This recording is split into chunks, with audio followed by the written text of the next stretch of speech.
Hello. Good morning or good evening, afternoon. I guess it depends on the time zone. I think that was just about long enough for anyone who's dealing with some ad breaks. But if you don't mind letting me know how the mic quality is, how visible things are, just so that way I have a good vantage point to make sure that you all can hear me and see what I'm doing, then we'll go ahead and get started. But otherwise, it is very early, and no one in my house is awake, except for me. So it will be a little on the quieter side, so that way those folks can sleep. Still waiting to see if anyone will tell me if they can hear me and see me all right, or at least see the Google Doc I have up all right. Doesn't make sense to start if I'm going to have to repeat myself.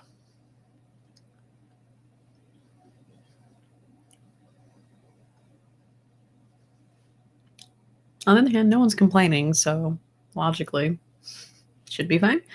I'll still wait and see, though. But as far as getting started, well, first let me introduce myself. If you have not been to one of my streams before, my name is Cecilia.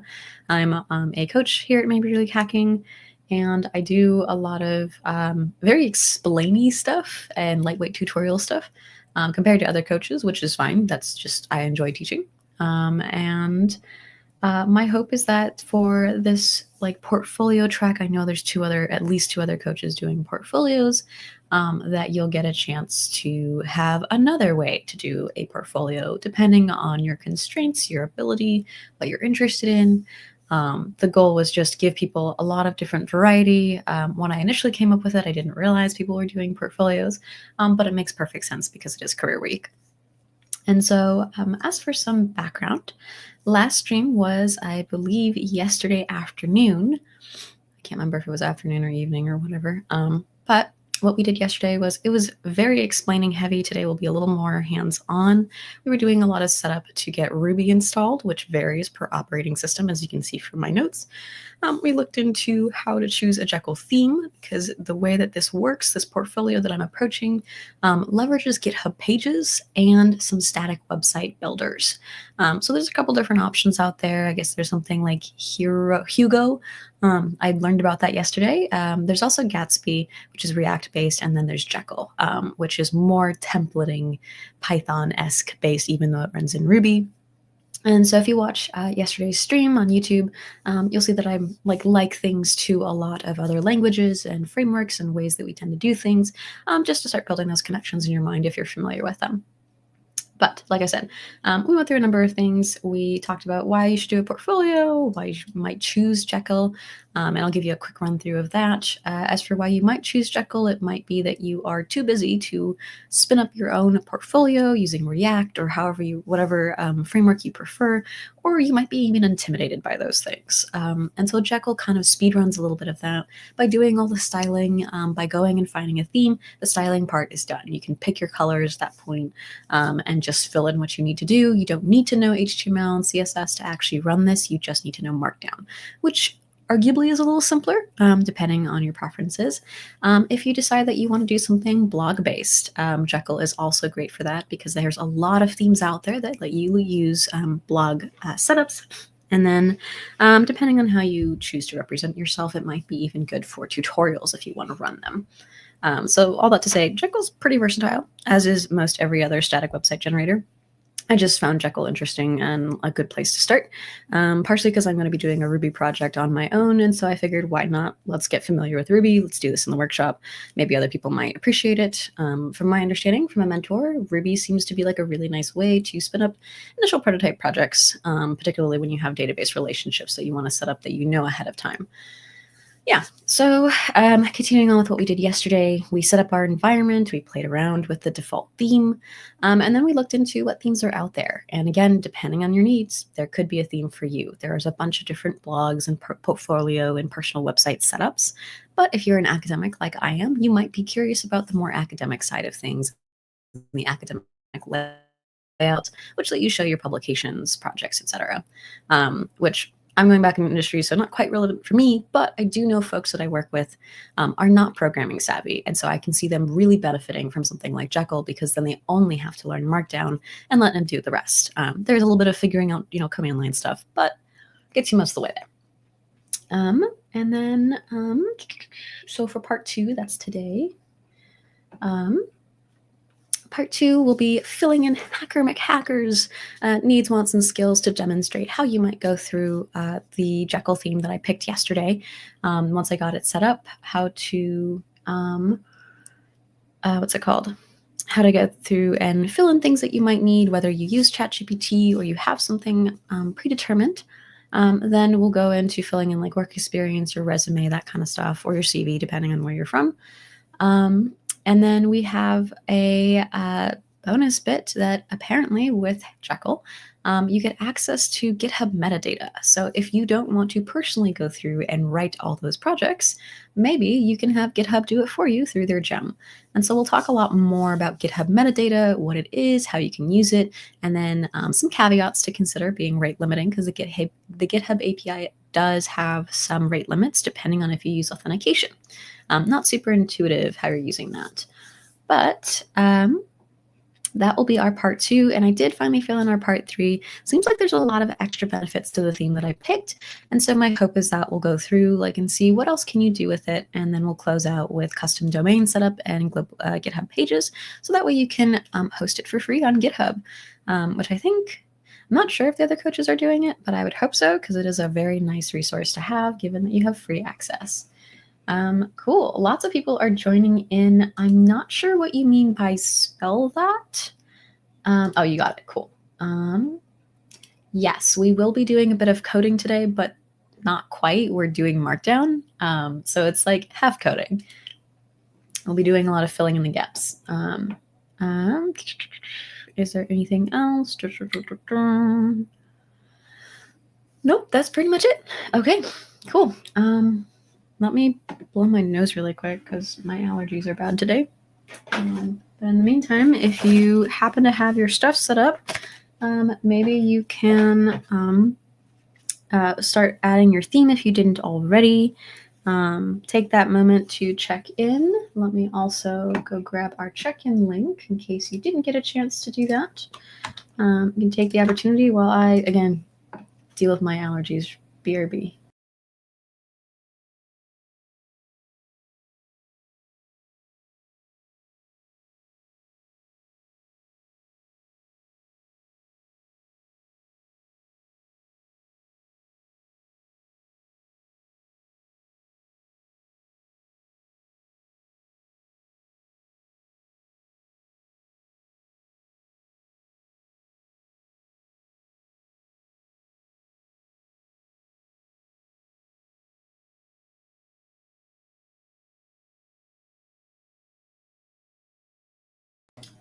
Okay, thanks for your patience on that. So actually, you don't need to know any of it. That is the beauty of using a static site generator like Jekyll. You don't need to know any React or JS. You just need to know Markdown, which is fairly easy to figure out, but let's go through it really quick for those who aren't sure how to get started with it. You probably have seen it in READMEs where people have really formatted READMEs. They look really pretty. But Markdown allows you to very easily format things, set up links, etc.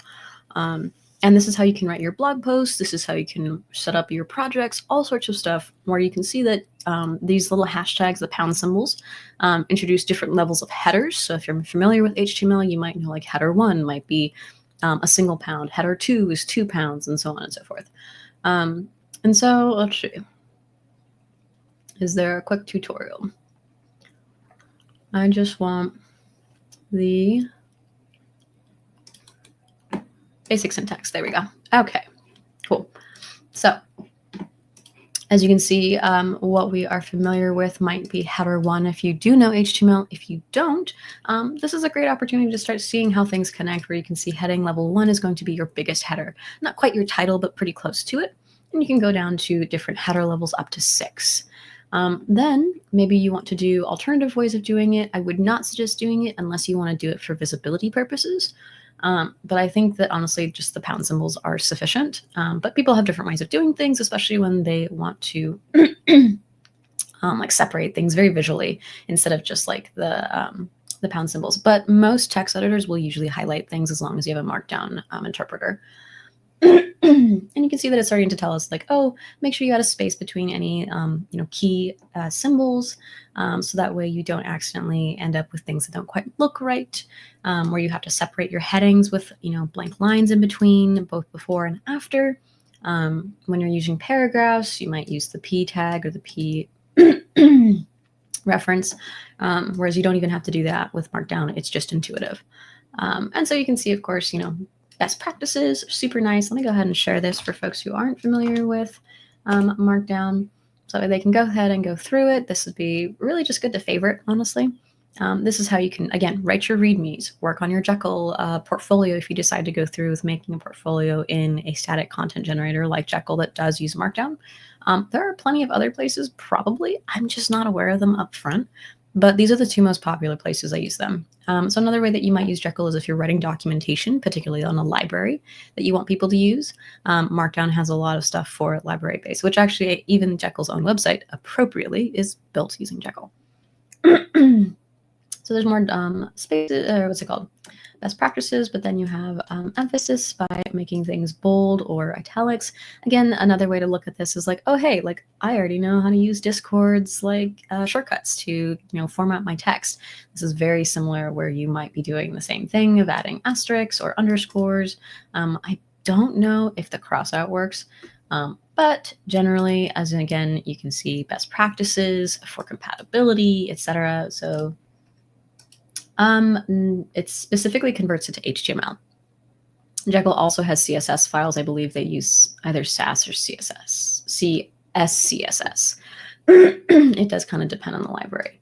But you don't have to do any of the conversion. You just have to write the content, which is really, really nice. Let's see what else is good to know. Block quotes, such as having like these things that set out like these. Nested block quotes, lists. You can do unordered and ordered lists where normally you would use your HTML tag. You can have numbers, etc. Generally, even if you say one dot, it will auto increment for you, which is also very nice. Unless you don't want that to happen, in which case, good luck. But it will always keep it in the right order, which is good to know. And then, of course, you have sublists. And then, again, being mindful of not to use your ending parentheses. Let's see. There's also different unordered lists using just dashes or asterisks, pluses. I'll probably switch between a couple of them as we go through and do things. You can start unordered lists with numbers by escaping the character. Honestly, this is really good review even for me because some of them I'm like, oh yeah, I didn't know you could do that. Good to know. Again, blank spaces go a long way. I believe Visual Studio Code will let you preview Markdown. So if you are using an IDE that renders Markdown, you might have a preview option, which saves you that hassle of having to push your work to GitHub to see what happens. Usually very nice. You can also do code blocks where they're indented, which is nice. And you can also add images where you do have to add a reference to it. So that's something we'll cover in our next workshop tomorrow. Or no, tonight. So in like 6 to 8 hours, give or take. Or probably actually 12. I think it's 12 hours actually. But yes, you can insert lots of things like you would HTML with some more simplicity than having to deal with file management and a couple other things. And of course, you can also have the code isolator. Let's see. Anything else? Horizontal rules, good for organizing things. Links, as you can see, the only difference between links and images is an exclamation point at the very beginning, which does not exist for links, but does exist for images. You can also add titles for it by adding quotation marks at the end. I actually had no idea, but that's pretty nice as far as tooltips go. And then you can also quickly turn things into a link by using angle brackets. Yay! You can also format things. Had no idea. Good to know. We'll maybe come back to that. Let's see. There's formatting more about the links. There's a lot about links. Oh my gosh. I didn't realize. You can also, so to add an image, add an exclamation point followed by the alt text. Alt text is important for compatibility and accessibility. We love that. Escaping characters, HTML. You can use HTML in your Markdown. I have seen that. It definitely appears in Jekyll, which can throw you for a loop, but you're not required to use it. You are more than welcome to use the Markdown stuff and just stick with that until you're ready. I mean, I challenge you to obviously, get outside your comfort zone, but yeah, so you can see you can't use Markdown syntax inside of HTML code. Cool. All right, so we've done a very, very, very fast review of things. Honestly, that was really good for me. So let's go ahead and pull stuff up. So let me go ahead and zoom in for folks. What I did yesterday included setting up a new Jekyll site, but what I ended up doing was after we played with it, I was like, okay, I don't like the default theme. I really want to use something else. I went and hunted down a theme, picked it out, downloaded it by cloning it, and then opened that as a new folder. And so now we're going to rip everything else out and start adding in things that we would need. So I was curious and I was going through some stuff that they had. We have a projects page that we added, which has nothing in it yet. But starting from the top, we have our includes, which tells us, hey, this is how we're going to insert stuff. I'll talk more about this later tonight, I think, on if you want to customize things, make it work for you. If you do want to get more familiar with HTML as how it's used in Jekyll, which inserts a lot of things. If you're familiar with Python and Jinja 2, Flask, that kind of stuff, then this is going to be very familiar for you. But if you're not, this is a good way to see where, again, those skills, transfer. But the thing is, we don't really have to touch anything in these includes files. The only time we would touch it is if we're making customizations where we want specific pages to appear. And we might use that in our resume or projects page if we do want to come up with something. For now, we're going to stick with the defaults. Same thing with the layouts, where it automatically will add in the things that we need, and we have different types of layouts. And so these default page post things are going to be important when you come back to here. And so this separation in your Markdown file that you create for whatever your top level pages are going to be what creates your new pages. So for example, again, if you're not familiar, let me go ahead and in the top level, so not in any of these folders, I'm going to make a new file and I'm going to call this test.md. And we're going to go ahead and add this front matter is what it's called. And we're going to say, actually, this is going to be something else. This could be, let's say if we made a new layout, we could name it, instead of post page or default, we could say it's projects, in which case we might have the layout projects and we'd have a separate title. And then we can add, markdown things like this is a title or header one and so on and so forth. We're not actually doing that today, but I just wanted to give you a quick preview of things that you could have. So let's go ahead and delete that. But if you find that you're like, oh, this should be a blog post, maybe you want to go dump that into your post then. And so that's what this folder is doing, where we have a couple different posts where we have a layout that is called post, we have a title for it, and then we have content within it that can be however long we want. So if you're writing blog posts, if you're writing tutorials, this is your one-stop shop. You just have to make sure that you use the formatting for date at the very top here, where it says the year, the month, the day, and then whatever your title is going to be. Doesn't quite have to match, but I think it would be good to, just for file management. But that's pretty much it. So you can, again, make adjustments, edits, etc. You can see that they are using quick HTML classes and whatnot, some styling. And so, as you can see, this blog post talks about several types of HTML content supporting in the theme. And so this might be important to keep as a reference for later, maybe move the file elsewhere, but again, go through it and see how would I maybe want to write my blog post, tutorial, etc. But again, we're not quite focusing on that today. I'm, again, just going through and giving a preview what to expect. You don't have to touch site. This is what's generated for you. So when we run Jekyll build, Jekyll serve, this is what will be updated. So that way, when it does render, GitHub pages locally, whatever, it will automatically create the HTML pages you need. So for example, this is the project page that was generated when I just said, hey, this is your projects page. And I believe, yes. So we had copied something as a file, we deleted stuff, and then we added this as our projects page to the Markdown file that we had created for projects, which you can see here. So again, quite similar. Let me go ahead and show you a preview. Quite similar in that we have this part is now automatically encompassed by a paragraph tag. But now if you decide to add any HTML things, you see that there's this class message that's propagated through, and it does the formatting in CSS for you because it's already generated. And that's the beauty of choosing a theme that you kind of like. So let's go ahead and close that up. Alrighty, so site is done, public, that's all your CSS. So if you did want to change any formatting, any like styling, maybe you wanted to affect some of the colors, etc., that might be your case, but I would suggest that you take a look at what themes are available for whatever theme that you're using, if there are themes, because sometimes you can just change them in a config or somewhere else. And so that's where this config file comes in. And so you don't really have to change much of these things. Maybe you might change the title of your website. What is the base URL you're using? What's the description you're using? As you can see, it keeps all of the old things from what we used in Lanyon. And seems like it paginates after 5 blog posts, base URL. We have the original author, which we would replace with us because, again, we're doing things. And you can see some things like version or Google Analytics ID. Again, a preview for our next workshop. But that is pretty much it for things that we don't actually have to touch too much. Alrighty, so let's go ahead and go to this about. Oh no, that's okay. I forgot to mention it in my workshop yesterday. That's all right.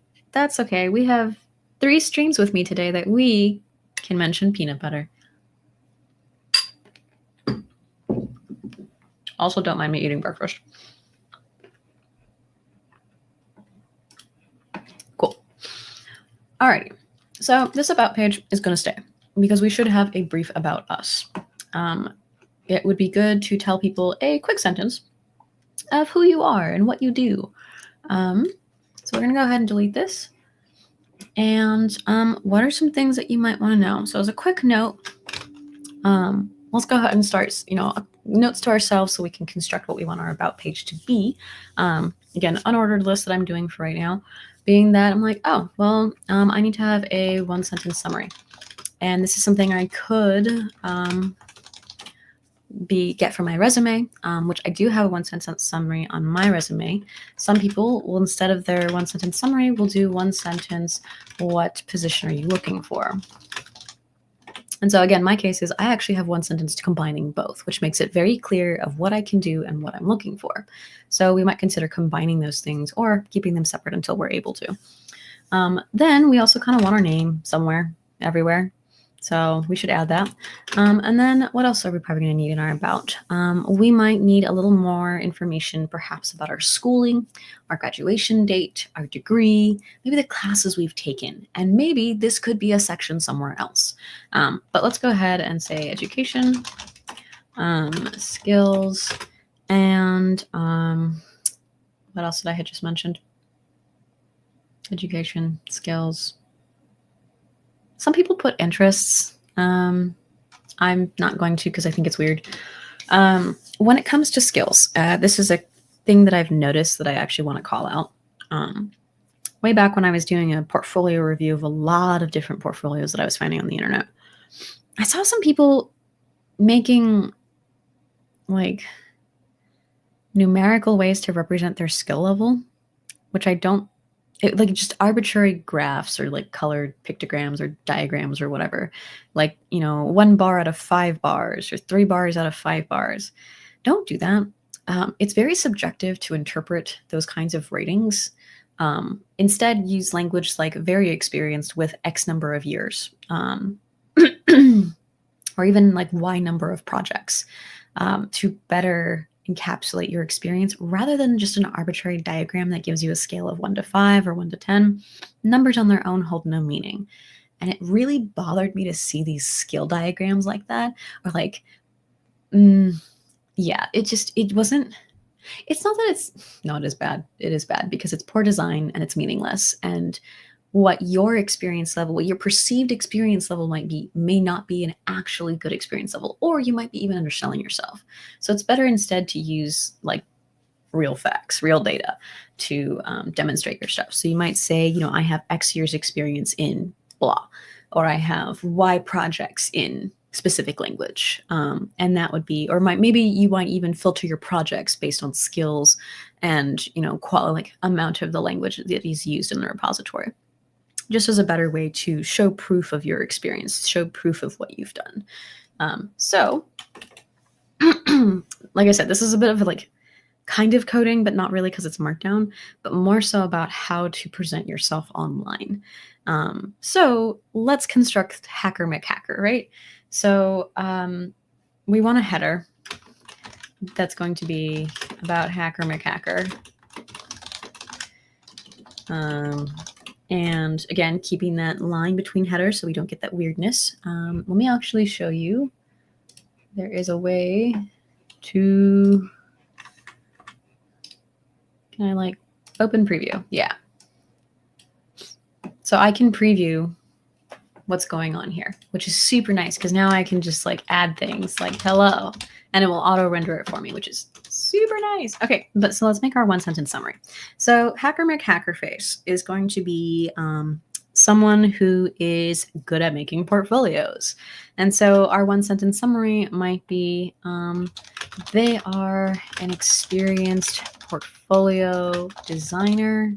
And we want to clarify that we want to do development portfolio, because if you give portfolio to anyone, everyone's going to have a different understanding. It might be a photographer portfolio, an art portfolio, a different medium portfolio, depending on the artist type that they are, and so on and so forth.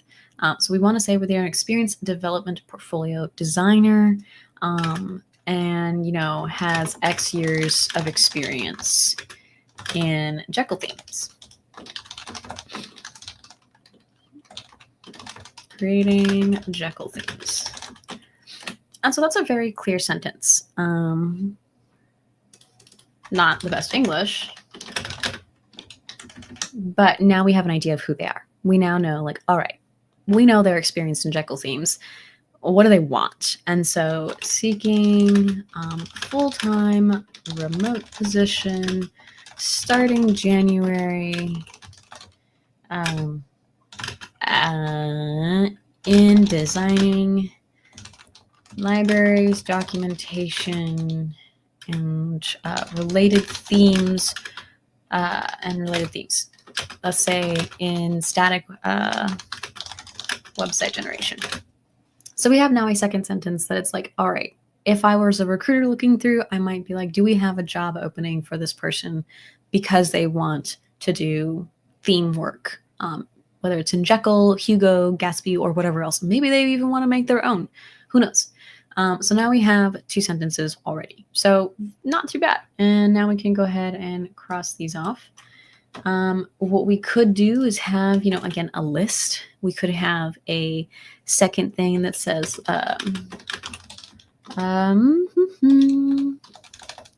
certifications and degrees. And so we might have something like College McCollege, BS in computer science. Then we have that they did their master's. And so we might say this is, 2024. They just graduated. They're going to graduate soon. Let's change that to 25. And maybe we make them a master's student, in which case they could say, be MS in computer science or whatever. I wouldn't recommend that you put your high school. It's not really necessary, but maybe you have, 2024 Java certification. And it's not that you should put just Java certification, but you should put whatever it is that the title of the certification is. And you might say when you got it, and whatnot. So now we have a little more information about Hacker McHackerface. We have a little more about their background. This could very well be a secondary page that we make that's just background or education. And we can go ahead and make that page if we really wanted to, but I'm really lazy, so we don't have to.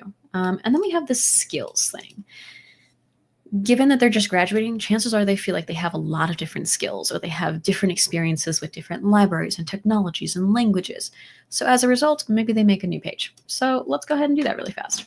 We're going to go back here, go ahead and hit save on that markdown. We'll close this, close that, and we're going to go ahead and duplicate that about. And so this is, again, something to consider with, where did my about go? Did I miss?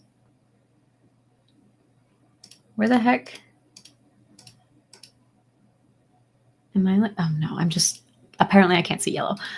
Go figure. So I'm going to go ahead and copy, hit paste. I'm going to rename this to be skills like we talked about. And so we're going to go ahead and do a different delineation for things like languages. And then another thing about, and let's also change that title. Languages, libraries, maybe it's, based on language that we want to say what libraries we worked on. So let's reorganize this a little more.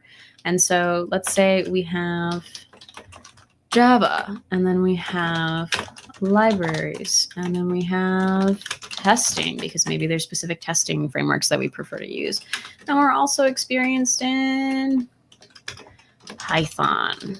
And so some of the libraries might be, maybe it's frameworks that we're familiar with, in which case we want to say we're familiar with Flask, Jinja 2. Maybe we're familiar with NumPy if you've been attending Steven's sessions on data visualization. And so once again, I want to preview, Control-Shift-V, which I don't remember that. But now we can say, oh yeah, well we got some options here. But you can see that it's not doing it on the same line, so we might do that. Or we could, again, do a nice little list like this. And so now we have a little more. And so Python, maybe we're familiar with both 2.7 and 3.7, which I think is the newest version or something. Maybe we might say like, oh, here's examples of repositories. Maybe, again, oh, this does work without a new line. I don't like that, though. It's not clean. Let's see. What are libraries in Java? Swing,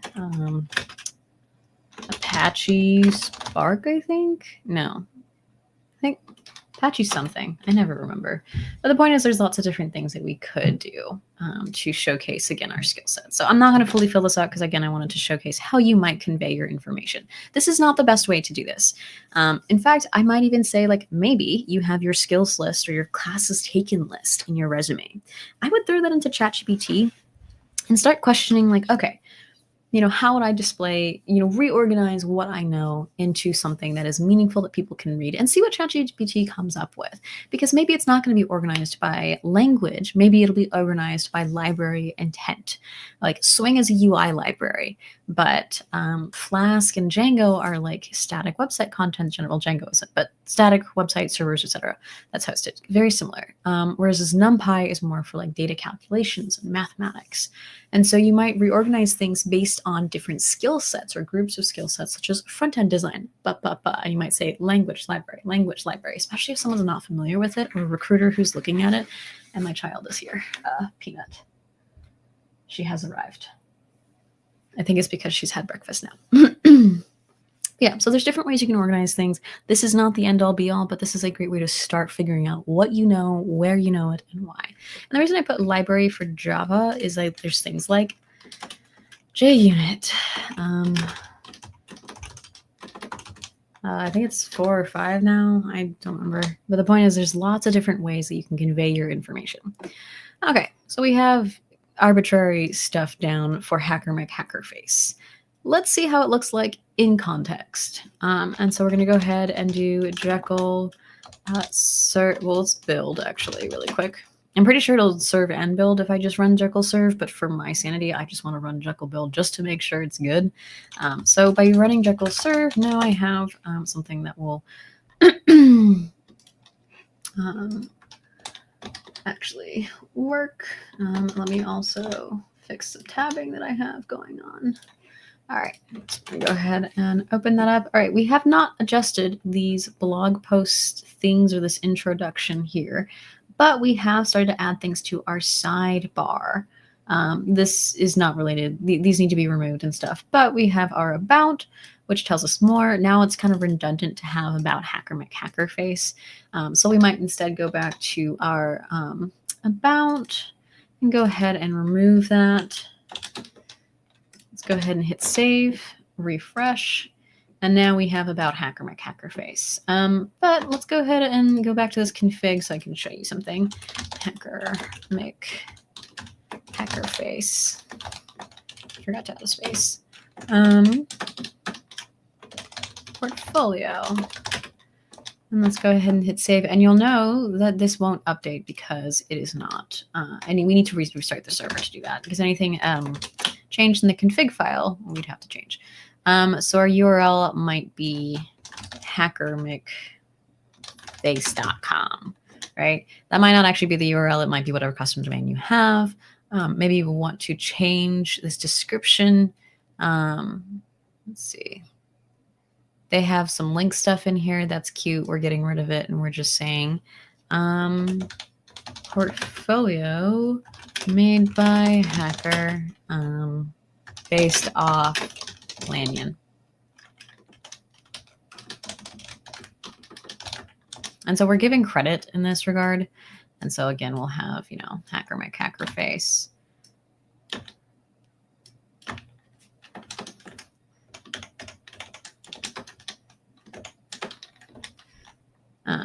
Yeah.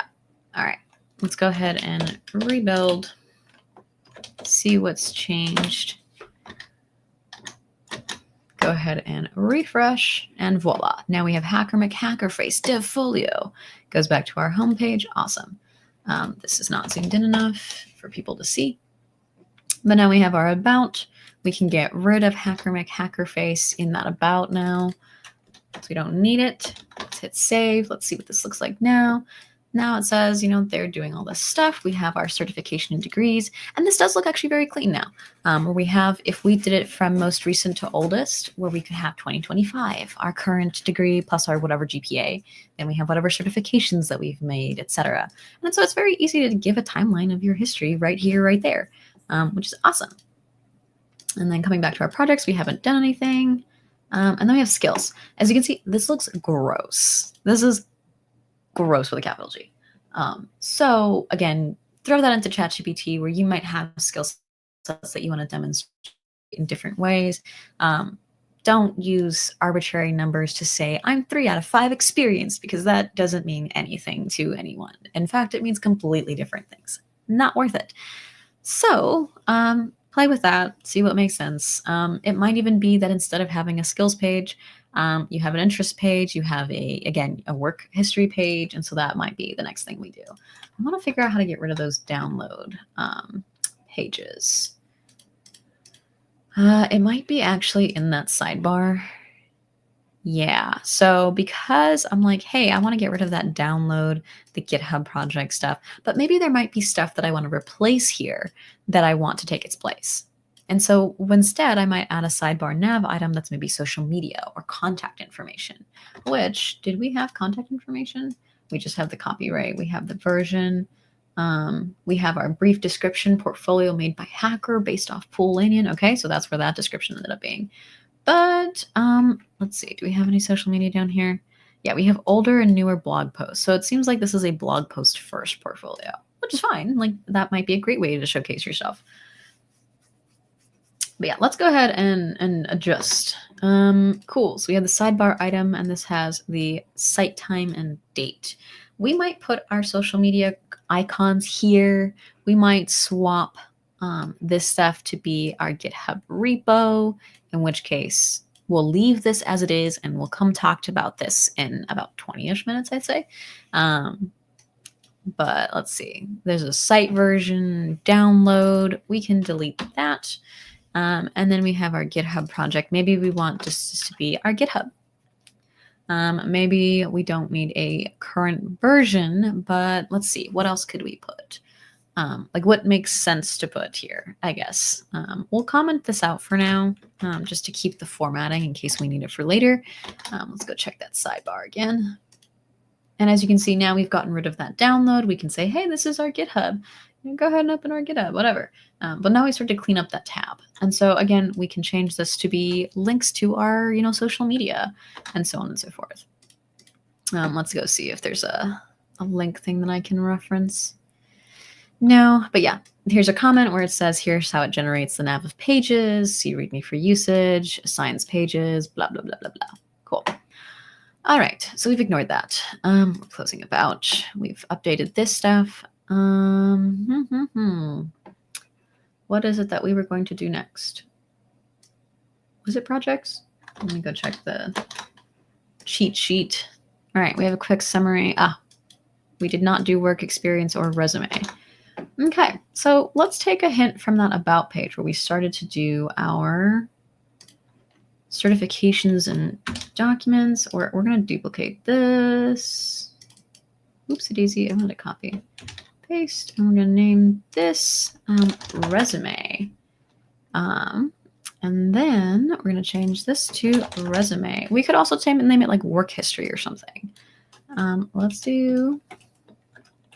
We could separate by year. We could separate by experience. Maybe it's internships. We could do research in my case because I have so many different things going on. Maybe it's consulting.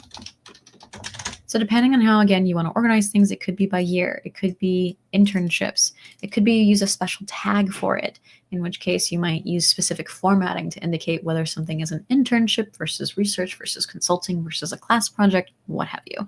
But because it is a resume or even a CV, with your resume, your actual paper document version, you probably are limited in the amount of experience that you can put. In which case, this might be your living resume, where it becomes more like an American version of a CV or a curriculum vitae. And so with that, it should be all of your history, because maybe you want to give more evidence of what you've done. So personally, I would probably go through and do something like full-time. Jobs, career,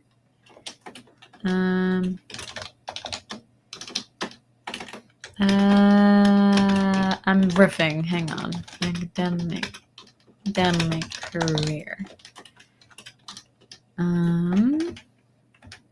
Cool. So personally, I am both a researcher and a software engineer. So because of that, I might have two separate things, in which case I might have two separate pages, and that might actually be a better way to organize my information. Or again, I just have to be all in one. And so maybe here, internships internships goes with full-time career. That would be a subheader. Consulting is a subheader, but my research should be a subheader. Or, teaching is another form of subheader. And so I might do this alphabetically for the sake of reading, because I prefer that it be alphabetical. Let's go ahead and take a look. Refresh, go to a resume, and now we have some things that we can start to sort through. Again, depending on your experience, you might have a different layout. Maybe it's just that you have consulting or just internships, or you might even have personal projects instead of a resume because you don't have job experience yet. So there are many, many ways, again, that you can represent yourself. So, and coming back to how things might prefer to go, maybe I do 2024. This would be 2023.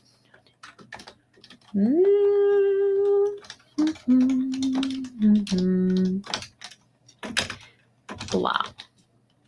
I can spell. Apparently not. Let's go ahead and take a look. Okay, so now we have our subtext where we might say, because research can vary. It might be semesterly, it might be yearly, it might even be quarterly depending on your school. Maybe for teaching, you only did one semester.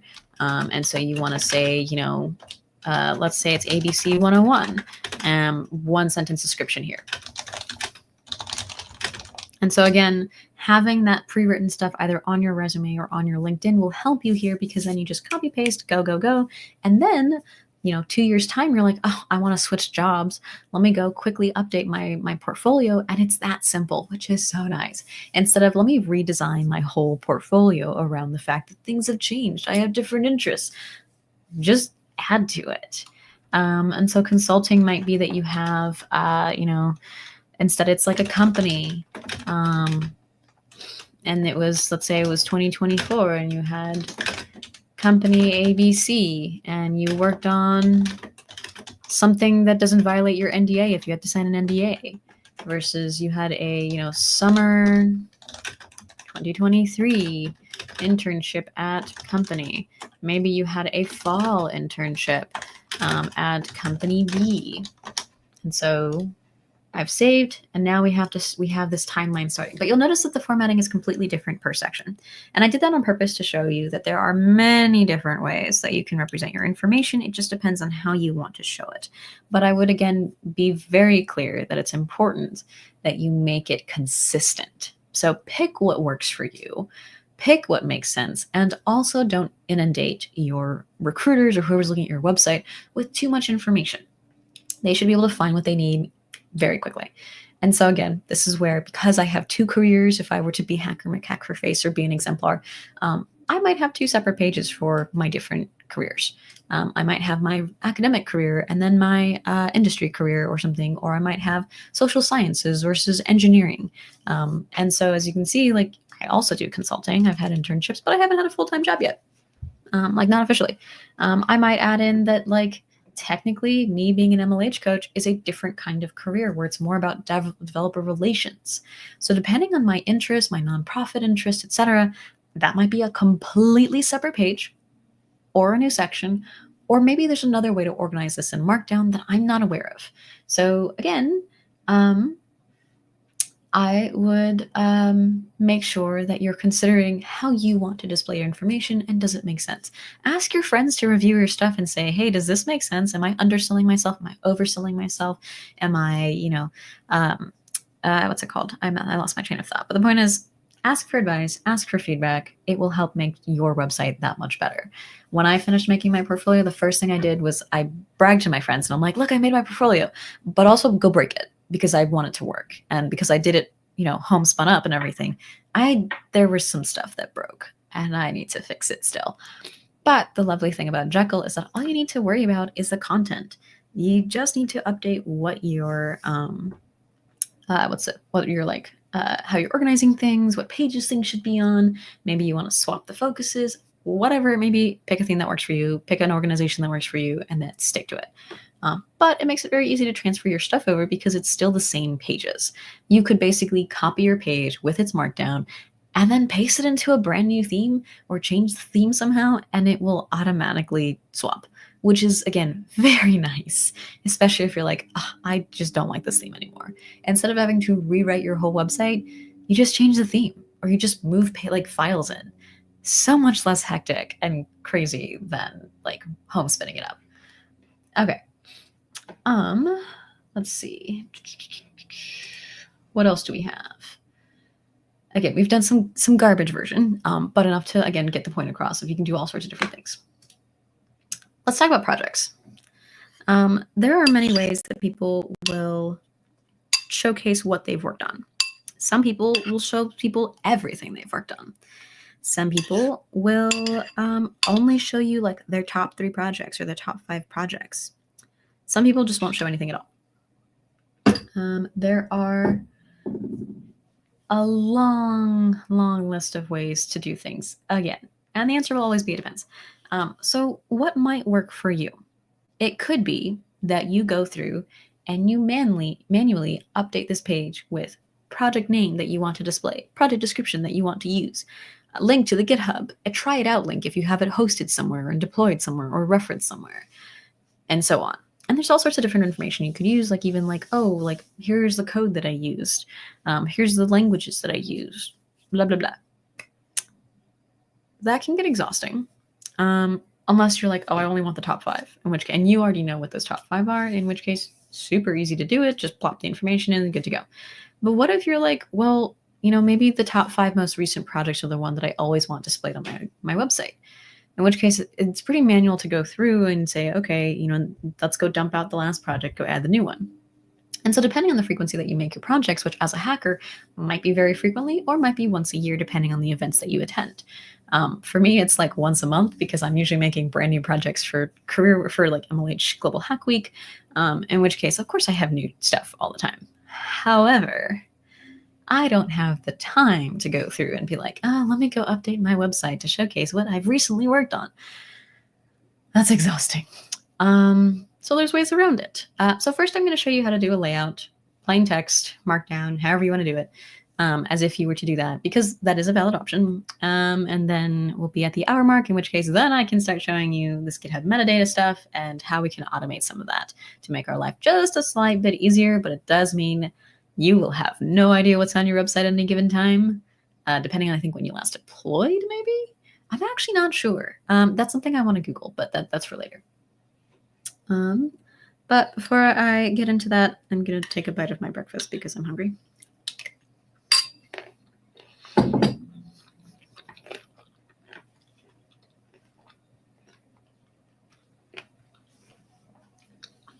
The really awkward part about streaming so early in the morning. Okay. We did resume. We fiddled with the sidebar. Config we'll come back to. Okay. So we have this message thing. I actually want to come back and take a look at, oh, what was it? I think it was one of the posts. Yeah, okay. So I want to spend some time here to see what we can do with laying out our project stuff, where they give us examples in this blog post. We have first is message, where we have this little box. Cute. And so we have introducing Lanyon. We're not there, but this is where they're telling us about it. Features, yada, yada, yada. Okay, so here's our example content post. They have their block quote. This is their message. What does block quote look like? Looks like it's just a little caret. Cool. They have bolding. All right. They have inline HTML elements such as tags, abbreviations, like HTML, in which case there's a tooltip. Very nice. Citations. I think it just italicizes things, or just, yeah, I guess it just adds that. Let's go see. They have the M dash. I guess it's for like readers. Then they have deleted text, inserted text, good for showcasing tutorial stuff, not something we should pretty much need. And then superscript and subtext. Good to know. Not really things we need. Then we have heading. Classic. Some code. Let's go see. Code is where we say highlight JS. So it looks like we can have it auto highlight some things. Very nice. And I'm just ignoring the lorem ipsum here, but that's also an option. Then we have lists. Pretty standard. Various ways to organize our stuff, which if we go down, I see. So they have some DT, DD, DL stuff. What is this? I guess it's a form of list. The more you know. I guess this is more like a title, a data title, and then the content data description, maybe. Then they have actual tables. Oh, this is nice, though. We can make some very nice tables. Cool. And this is pretty standard. Table head, table row, yada, yada, yada. The footer, and then the body. So interesting that table footer is ahead of body, but okay. I'll make that make sense. And then we have, that's about it. Cool. All right. I'm not getting any big ideas yet, but if there's any ideas that folks have that they want to see implemented, I'm just going to take a couple minutes to think about how I would represent plain text projects.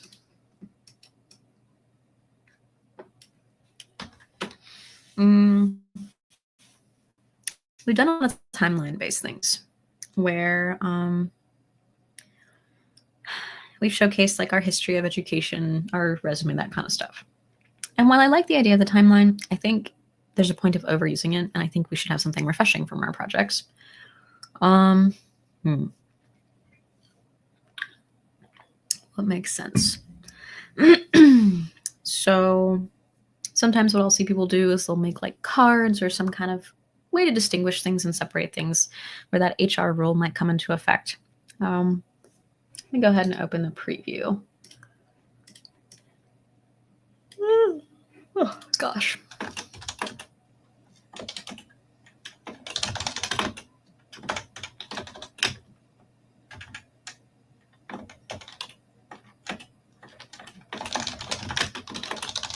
description here, languages here.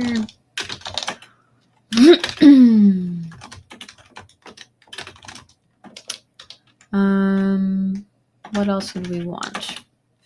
We have a title, description, languages. Oh, try it out.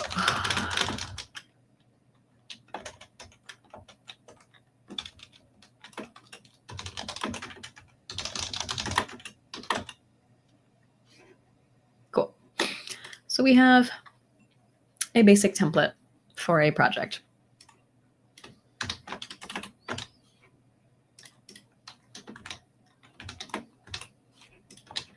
And now we have project A, project B, fairly consistent structure.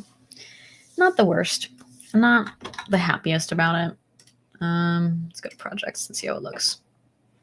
Like, it's okay. I'm just not thrilled. It's very boring. You could make a page for every project, which I think is excessive, in my opinion. What else could you do? Any ideas from chat about how else you might display your projects? Oh, we forgot images. Image. There we go. I forgot about images. Maybe you have a logo for your project. I usually make logos for my projects because I think it's fun to showcase that I have design experience, but you might have a project. I wonder, can you put an image in a header? Let's see. No, you can't. Not nicely. That's okay. At least I tried. But yeah. All right. This is boring, and I don't like it. Any ideas for how to spruce up the project page before we get into metadata stuff? I mean, it could be a matter of styling. Again, it could be you have a specific project page for each of them. Gonna eat my breakfast and think about it while I see if chat has any ideas.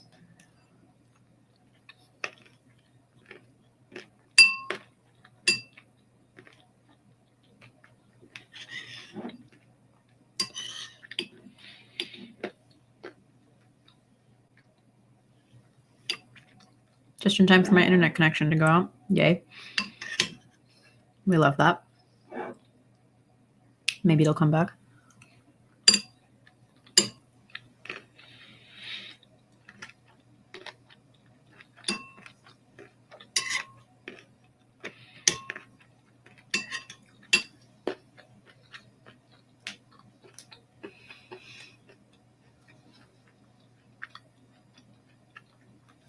Oh shoot, I forgot to do that. Part one was just installation and going through the basics of Jekyll and how to use it and how to choose a theme and get it set up for yourself. So if you would like to watch the last stream, you can go to our YouTube channel for Major League Hacking, and the videos from yesterday should be up because this was yesterday's. Today we're just adding content, not really coding. Most are just like, how do we add a content that is effective and that makes sense and that is visually appeasing for anyone who might be looking through our portfolio. So I hope that clarifies a little bit, but I would consider going back to stuff because that is where we went through all of this stuff. Oh, we did that. We're kind of working on this, that top 10 projects. Yeah, any ideas from folks in chat about how to better lay out our project ideas? Again, you can ask ChatGPT, but I'm just not thrilled. I mean, you could do a one-line version too. I guess let's see what a one-line version would look like. Maybe it's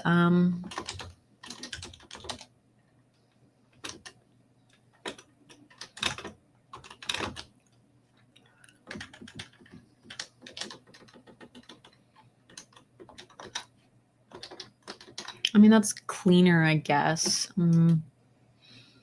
Maybe.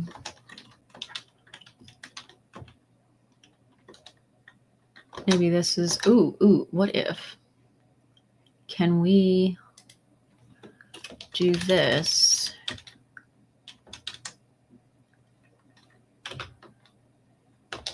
Oh, there should be a closing bracket here. What does that look like? Ooh. Now it's, I don't like it as much, but it does work. We could do a nested thing. Make them look like cards and put them next to each other, 2 per row. That is a good idea. And that, I think, actually involves customizing. And that's actually an idea for tomorrow.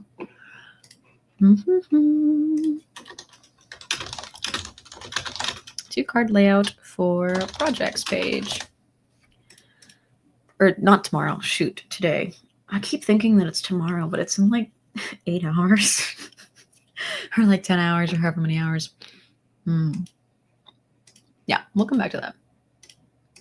Oh, if you've installed Ruby and your VS terminal doesn't recognize it, are you running Windows or Mac? Because if you're running Windows, I would check if you can access it via like PowerShell or command line, because if you can't, it's probably not in your path. And I think for Mac, it has to be in your path, but it should have been auto-updated by Brew and put into your Z shell profile, in which case you need to restart your terminal. Okay, so Windows. Windows, check your environment variables and see if Ruby's in the path. If it's not, then you need to go add it. And I would also consider closing and reopening Visual Studio Code to make sure that the caching and everything is reset. So those would be my suggestions on that one. Any other questions, actually, especially if people are installing right now?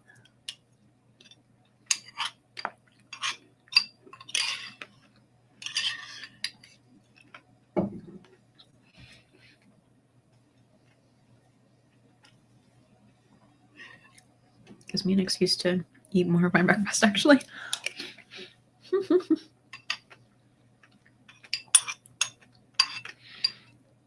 I feel like I'm always eating on stream, but it's because most of my streams are usually whenever I'm eating, like my meal times, or I'm just in back-to-back meetings. Like today I'm in back-to-back meetings.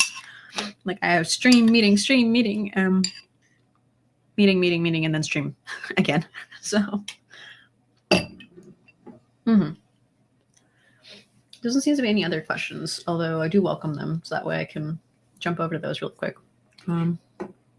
But I do like that card layout, but that is for later today, where we can start figuring out how we want to get 2 cards. That is a good point. Let's make a separate one. No. Let's do duplicate. Paste. Let's make this GitHub repos. Oh, you know what? Let's name this repositories. All right. Let's go ahead and get rid of that. Okay. Let's talk about GitHub metadata, which will solve some of our problems. Some of them. Emphasis on some of them. I have the tab up. Okay. So GitHub metadata, aka site.github, which when we went to the config, let me go pull that up again. We did not see that. Where is the site thing I saw? Oh, I remember it was somewhere in, it was under,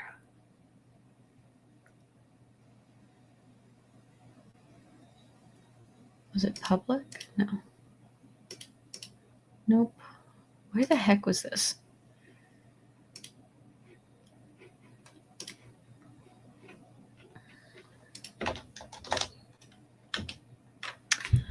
Where was this thing? Oh, was it sidebar? Yeah, okay.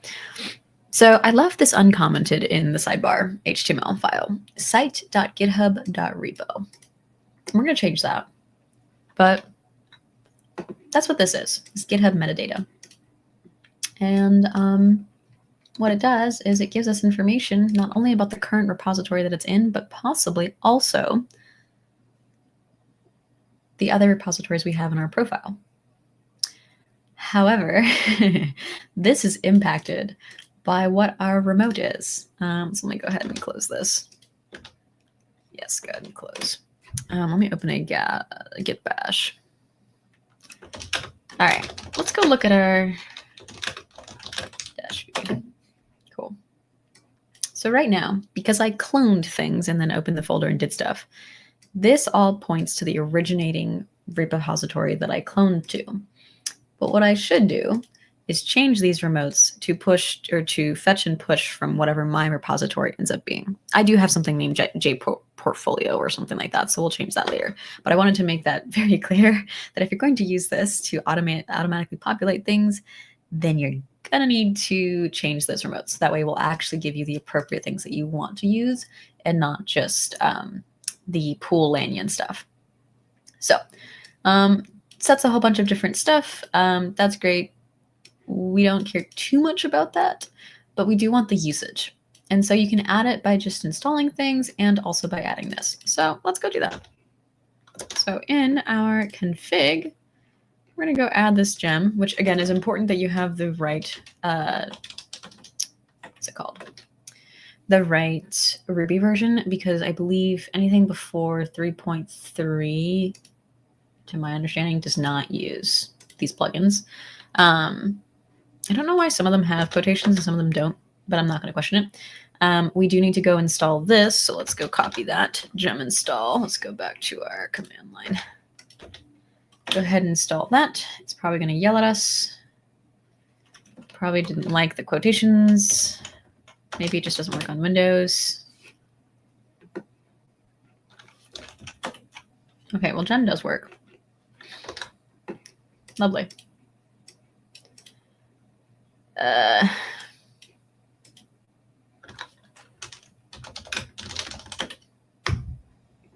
Could not locate gem file. Great.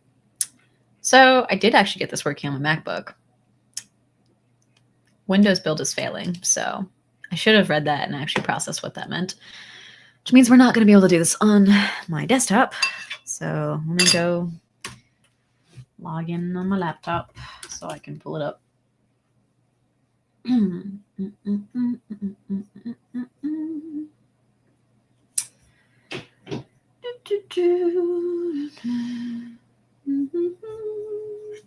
Please hold.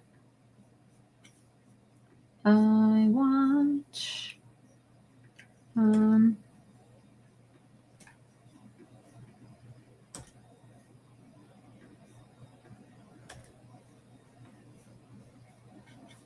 close this. Where is the stuff that I need to log in? I did not want to do. I wanted to do here. Okay. StreamYard. Log in. In the meantime, any other questions while I go pull up stuff so I can connect my laptop?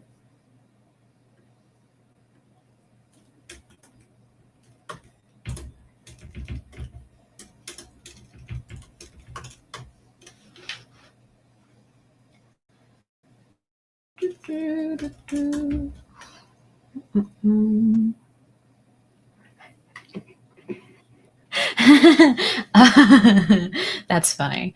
Please hold. That's pretty good. I should actually, what I do to my cat,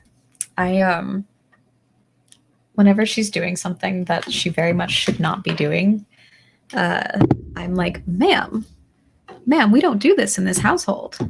Or when she's, what's it called? I think when she's begging for food, I'll be like, ma'am, you are a lady. Please mind your manners. Because I think it's funny.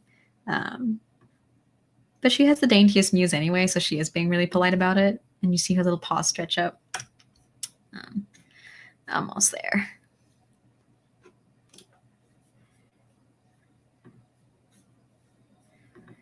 the reality is Peanut will take over the world. Like, my family is agreed on that, because every time they hear about her hijinks, they're like, she's just trying to take over the world and you're just not letting her. Open Studio.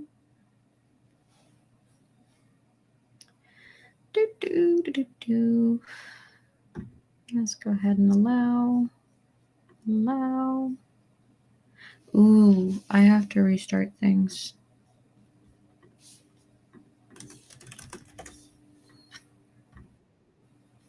Let's see if it will let me present things.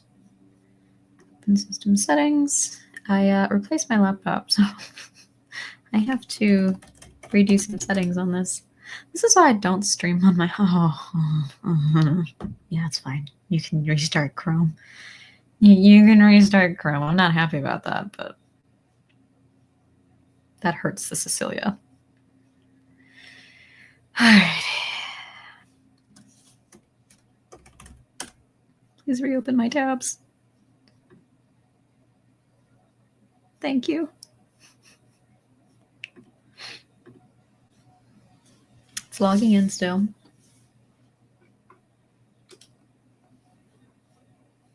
It takes so long. Alrighty. Present, share screen.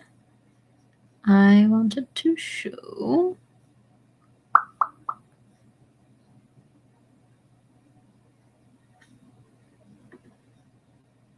that.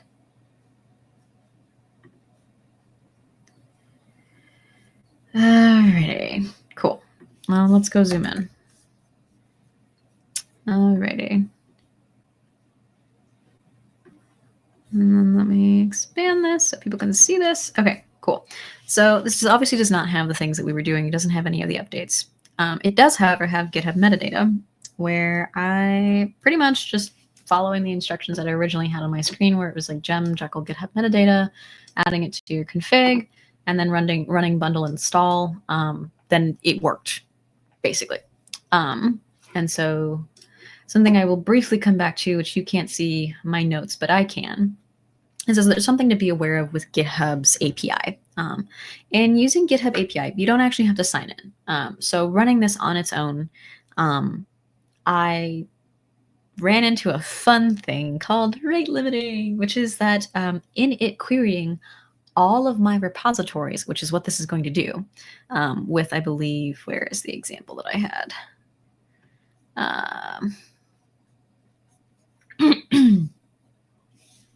Let's see. Where is this?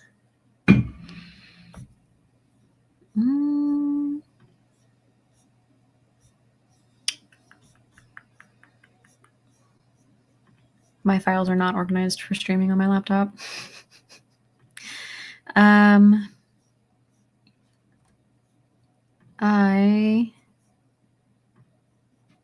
am hunting for... Dang, I even had stuff pulled up so I could do this. Okay. Where is it? Nope, not that. Not that. Not that. Nope. No. Actually, no, wait, I needed that. Wow, I opened a lot of tabs on how to install Jekyll on my Mac. That's why I'm having to hunt for things. Oh my goodness, there's so many. There's so many tabs. I just wanted to open one thing. That was apparently too much to ask for. Okay. Is this it? No. There's that. This is more about the usage, though. But what I wanted is... What am I even looking for again?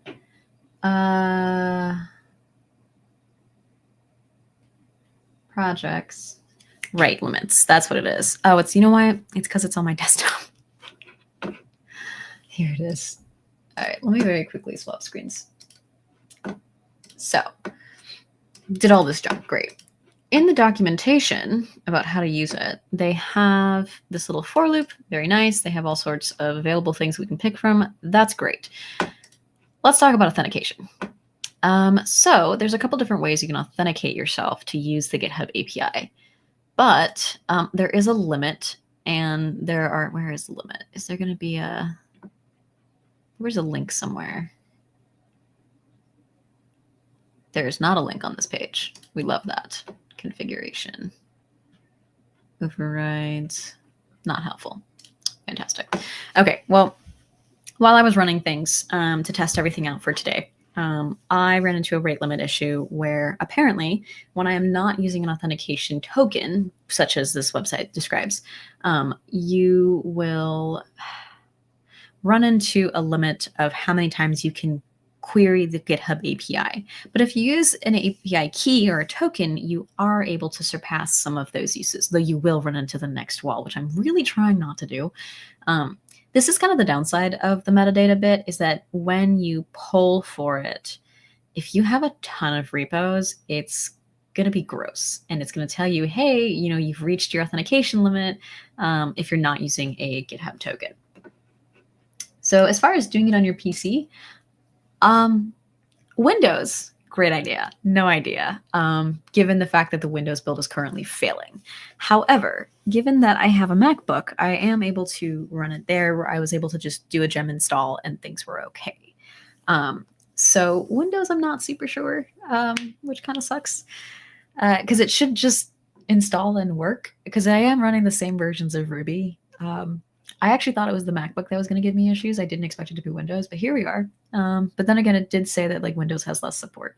So, boo, that sucks. But as far as doing it, they do have their README, which if you search GitHub metadata and then go to their docs, they have a couple different pieces of information as far as setup goes. And then I got into their authentication side of things when I did run into things. But as for how to do it, where is the config development? Nope. Ooh, maybe you could clone it and then you can do that. That's something to consider. What am I looking for? I'm looking for, yes. Okay. So here's an example. And this is what I first ran, that for repository in site.github.public repositories. If you run this on its own, let me pull up my, let's see. I actually don't think I can show it because it does show some information I don't want to show. But it will pretty much say things like, oh, it's using your configuration file, it's generating the site like it normally builds on Ruby. And then what will then happen is it will then say, hey, no GitHub API authentication could be found. Some fields may be missing, having correct data, whatever. And there's a way around that that's described on this authentication page. But the thing that I wanted to go through was when I called this, it queried every repository I have. And while I didn't think I had that much, I still ran into the rate limit. It said that API rate limit has exceeded for my IP address. But authenticated requests get a higher rate limit. And so you can check the documentation where they have their docs.github resources in the REST API and rate limiting. Great. So as for if I wanted to run this with authenticated stuff, then I would have to go generate a token. And so I'm not going to try and show this one. I'm actually going to see if it will stop yelling at me for a different thing, where I'm going to do a modified version of this specific query because I want to only get the most recently pushed things, such as the most recent projects that I'm currently working on that are publicly available, as you can see, public repositories. But to increase our API limit, you would have to follow these instructions in order to generate a new personal access token that has the scope public repository. If you wanted it to include private repositories, then you would have to give it the additional access or permissions to do so. Let me go ahead and open a new tab. Oh, great. open this in this one, because I should be logged in. I need to authenticate because I have too much stuff on my laptop or my desktop. Do I remember how to write in numbers? No.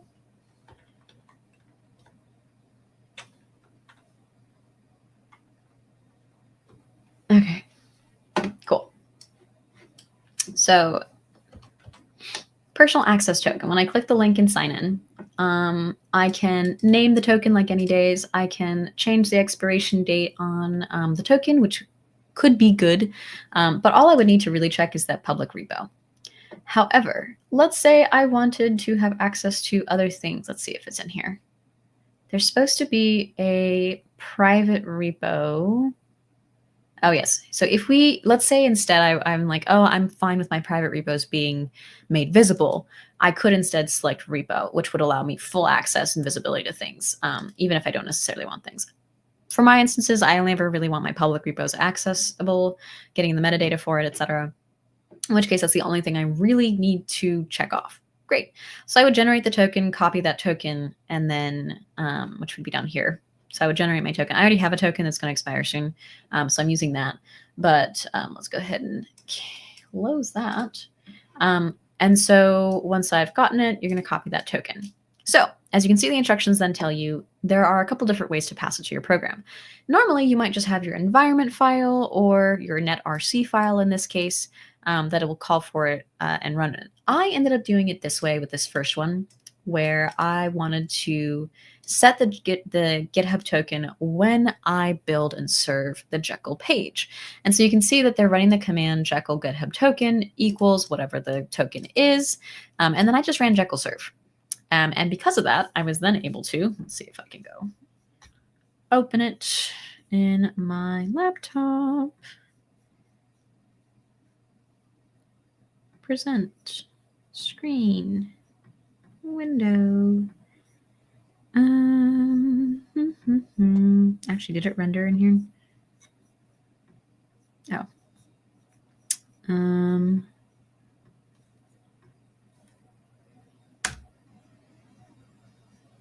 It's thinking.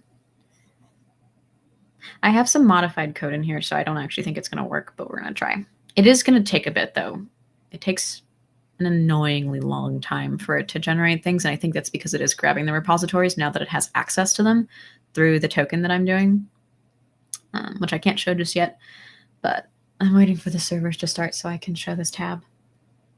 This is the downside. Jekyll is quite slow as far as building goes. The more content you add, the more things that you're doing with it that are not so static.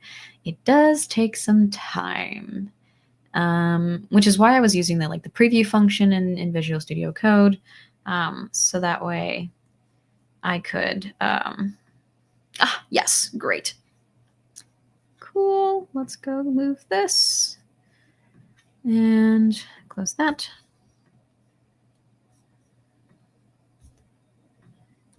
Great. I wanted to share. Okay. And then let's go ahead and add that to the stage. Okay. So by using metadata, I now have a couple projects. I haven't limited it yet. As you can see, there's a bunch of different stuff because it did pull all of my public repositories, which I don't want. But now I'm like, oh, I have a list of my link to my repository. I have whatever the description is or the most recent commit or something to that effect. I think this is, it also tells me when I last pushed. So that might be something that you want to keep to yourself. But now I have control over information about my repositories that encourages me to be better about my repository information, which is what we discussed about yesterday. So now I can finally answer your question. The benefit of having metadata available in your portfolio. Not only am I looking at it, I'm also seeing what other people see. Now I can go, wow, these are some really lame descriptions. I should write better descriptions. And they should also be only one sentence to be clear, what's the point of the project? Here's a link to it, done. If I wanted to include information like when was it last updated, that might be of interest if I'm doing a lot of different things or I might be pushing regularly, etc. But let me go pull this up really quick. There is a, where is the configuration? That's not it. Development. Yeah. So let me share this part of the screen. So I didn't use this. I used a modified thing. I'll show in a bit. But this is all sorts of information that we can use that is available. So we don't really need the versions bit. I don't care about that. What I care more about is what might be useful to display to someone looking at my work. Currently, let me go find what it is that I'm using specifically because I wrote this last night. Currently, I'm getting the site.github.public repositories, and I'm sorting when was it most recently pushed. I do have a limit for 10 projects, but for whatever reason, I don't think it's working. 1, 2, 3, 4, 5, 6, 7, 8, 9, 10, 11. Yeah, it's definitely not limiting itself properly. So I need to fix that for loop. But what I am saying is, hey, project.html URL, which I think is somewhere in here. Where is it? There's zip URL, tar URL, clone URL, releases URL, issues week. Depending on what I'm doing with that project might determine what URL I want to use. Where is? We're going to assume that works. Interesting that it's giving me different stuff. This is a sample, so there could be something that's out of date. I'm also using project.name. Oh, I see. So there, maybe it's just, is description in here? Environment, pages, environment, public repository objects. Yeah, I want the repository objects, actually. I wish it would tell me more about what's in here. Is there a way to access that? Because that's probably what... Rude! Oh, maybe it's... You know what? Let's go investigating. Let's figure out how we can find the information that we want. So right now, we know that we want to use public repositories. I want to find references to this because I want this object. I want to know what's in here. Let me search. Nope. I wanted... Yes, search in this repository. Limit. I wanted code. Oof. Let me search this. Hang on.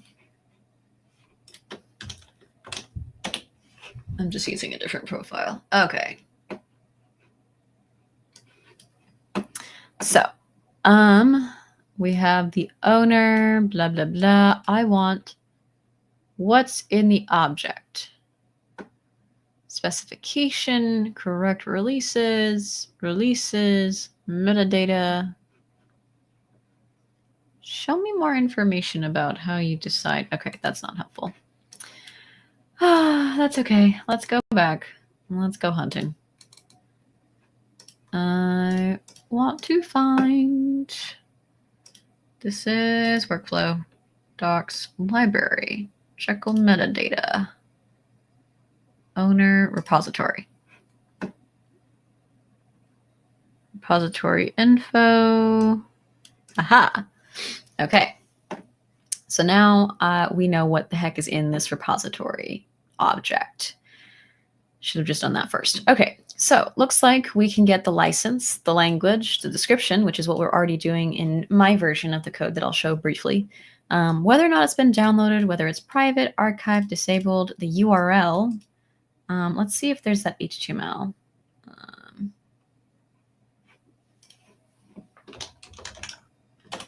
Okay.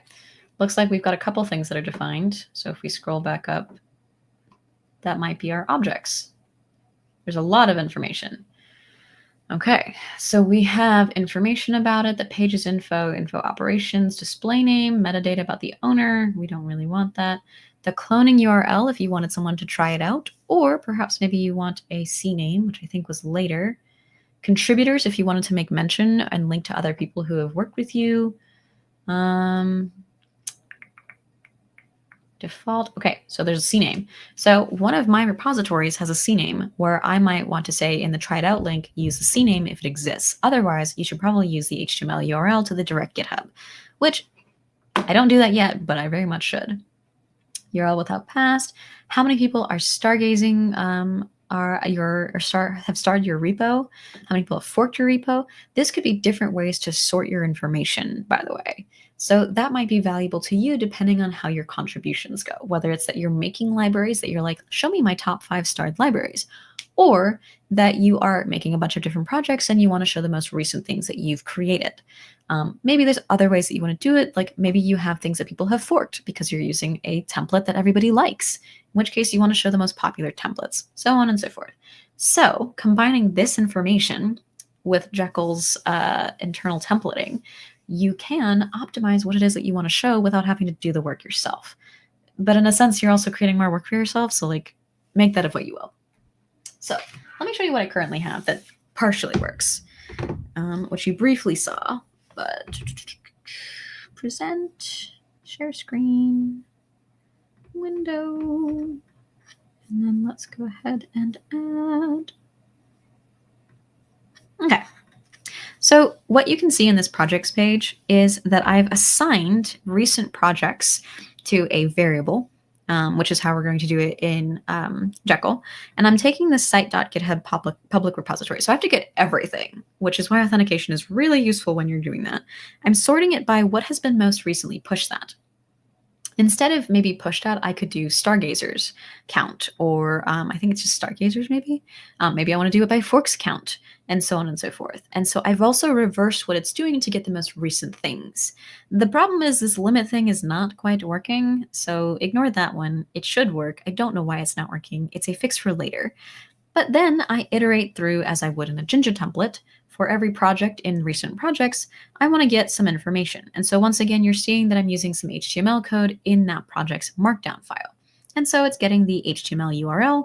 There's a lot of different ways I could do this, such as I could have a condition that says, if the project CNAME exists, then I want to use the CNAME so I can put that as try it out instead of the project name.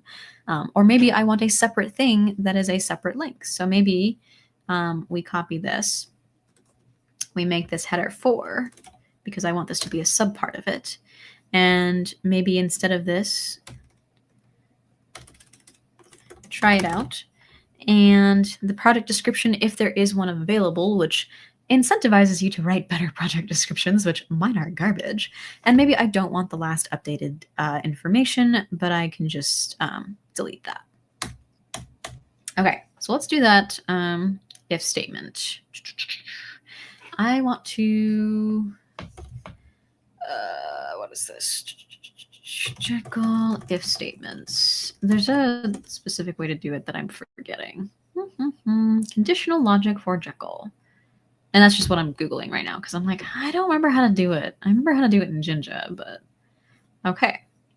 So I might do this where it's like this and with that because those are the keys I need. And then I need if project.cname exists. Let's do that. Then I want to render something specific. And then otherwise, I need an else statement. So I need an else if without the E apparently, which kind of sucks. And I also am going to need an end if. Sounds standard. End if, and space, else if. Actually, I don't have an else if. What if I just want an else? I guess the else if would just be project.cname equals that. I want to get this, put that there. And I believe I'm nesting. No, that should work because it's not doing any highlighting. Okay, so let's do this. Grab that. Where instead of this, I want CNAME. And let me go double check on the, yep, just CNAME versus HTML URL. Okay, cool. Well, if it exists, then we'll do that. Let me double check if I need to put, I actually don't think I need to do these brackets. It should, because I'm already escaping things, work, but we'll find out. It will yell at me. Because I think these escape brackets are for if I'm doing HTML things, of which should not need to, yeah. So I'm not doing it here with the site.github or anything. So I think we're good. Let me double check. Else if, close that. I didn't spell end if correctly. And I'm going to go ahead and see if things worked. Ho, let's go swap that screen. It did. I just had to so I saved. The terminal is currently running, which is awesome. So that means I don't have to really reset much. And where is StreamYard? So I can redo this. Here it is. I am presenting a new screen. Present, share screen, window, projects, and voila. So I'm hoping that this try it out will work because this should open up. Accessible. Oh, JK, it's not working. It's opening my GitHub repo. Yay. However, I really want it to open my CNAME because I have custom domains enabled for this, which means I don't think my condition is checking. Given that it's returning nil, I need to go very quickly. Google Ruby check if nil. I might actually just want to see. Do I just check for nil? I guess I just check for nil. Cool. Let's go do that really quick. Instead of using empty quotations, I'm checking for nil. Hit save. Let's see if the terminal is yelling at me. No. So let's go ahead and refresh. Nope. Nope, I didn't do that. I think I need to rebuild it because I am getting that dynamic data from GitHub as metadata. So we're going to have it rebuild. It's going to take a minute. And I think we'll probably close up there, actually, if we can get this working in time. So that way folks can take a break. I actually will be running, looking ahead, I'll be running our Today in Global Hack Week in about an hour and some change. So take the opportunity to take a break, get some water, get some food, especially if you haven't eaten yet. So that way you can join me on our last Day in Global Hack Week, I believe, because tomorrow is the end and there'll be closing ceremony tomorrow. And yeah, and then I'll tell you more about what's going on and what we can do. Let's see, refresh. Give me the, no. All right. I will investigate more about why this isn't working because I really wanted it to just work. Okay. If it's not nil, do the CNAME. Oh, wait. Nope. Never mind.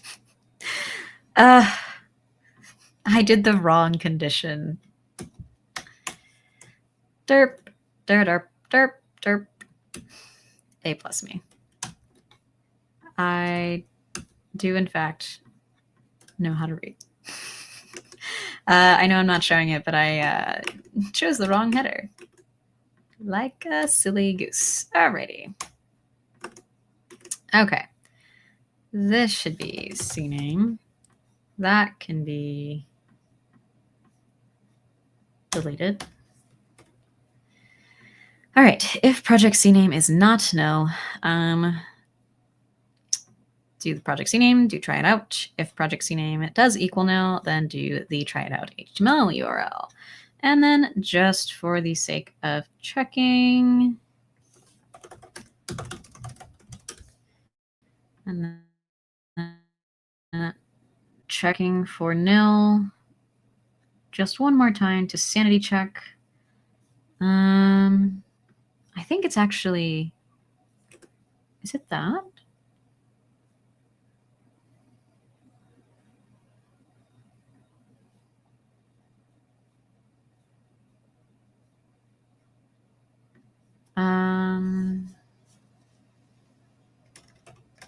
If not, nil.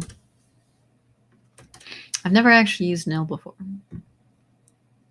I guess there's a, oh, I just do .nil. .nil. Had no idea.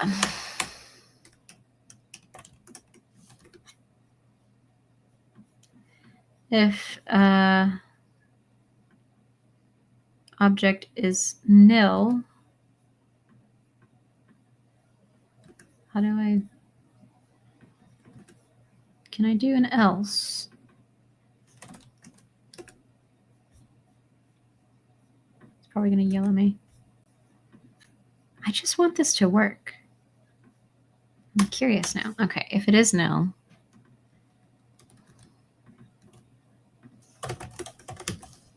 I don't think this is going to work. I think this is going to be something I figure out after, because I'm like, what the? I mean, it's not yelling at me.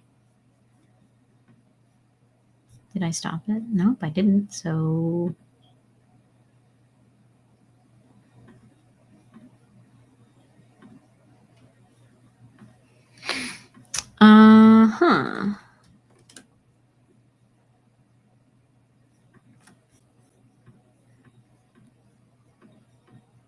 project.cname.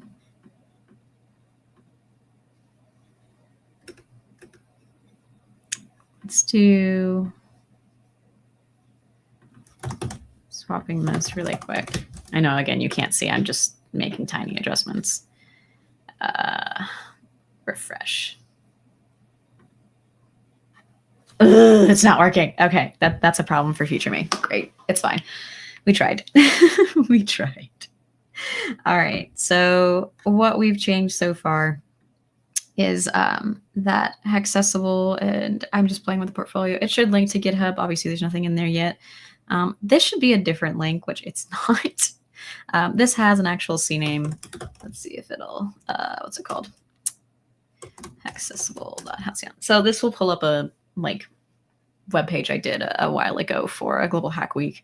And so it should be linking to this, but for some reason it's not. So that's something I need to investigate. Go figure on that one. Maybe I'll have to see what the CNAME actually returns for this project, which is what I was hoping would work, but it's not. But let me go show you the changes I also made, so that way you can see what I was trying to work on, because I was not showing you that like it's silly. Okay, so this hasn't changed. I haven't touched it.